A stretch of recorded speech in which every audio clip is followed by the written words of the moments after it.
আজকের আমাদের একজন দর্শক ভাই আমাদেরকে প্রশ্ন করেছেন যে সূর্য ডোবার আগের যে সালাতগুলি রয়েছে সেগুলো কি সূর্য ডোবার পরেও পড়া যেতে পারে? প্রথমত হলো যে আল্লাহ রাব্বুল আলামিন যে আমাদেরকে 5 ওয়াক্ত সালাত দিয়েছেন, সে সালাতকে তার নির্দিষ্ট সময়ের উপরে আদায় করা ফরজ। আল্লাহ পাক কোরআনে বলছেন, ইন্নাস সালাতা কানাত আলাল মুমিনিনা কিতাবান মাওকুতা। মুমিনদের উপরে নামাজকে প্রতিষ্ঠা করা বা নামাজকে আদায় করা নির্ধারিত সময়ের উপরে ওয়াজিব। কিন্তু যদি কোনো কারণে কারো নামাজ কাজা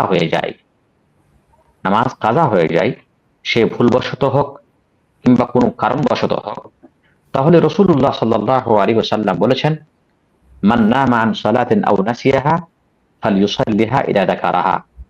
তোমাদের মধ্যে কেউ যদি নামাজ থেকে ঘুমিয়ে থাকে, নামাজের সময় যদি ঘুমিয়ে থাকে কিংবা নামাজ ভুলে গেছে, ভুলবশত নামাজ ছেড়ে দিয়েছে, তাহলে সে ঘুম থেকে যখনই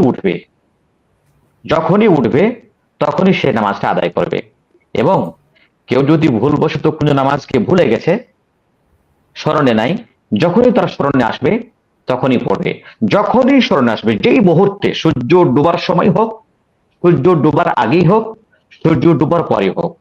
সুতরাং কেউ যদি নামাজ ভুলে যায়, তার ওয়াক্ত হলো কখন? ইদা যাকারাহা, যখন তার স্মরণে আসবে, যখন সে স্মরণ করবে তখনই হলো তার সময়। সেই সময়টা কখন? সেটা সূর্য ডোবার আগেই হোক কিংবা সূর্য ডোবার সময় হোক কিংবা সূর্য ডোবার পরেই হোক।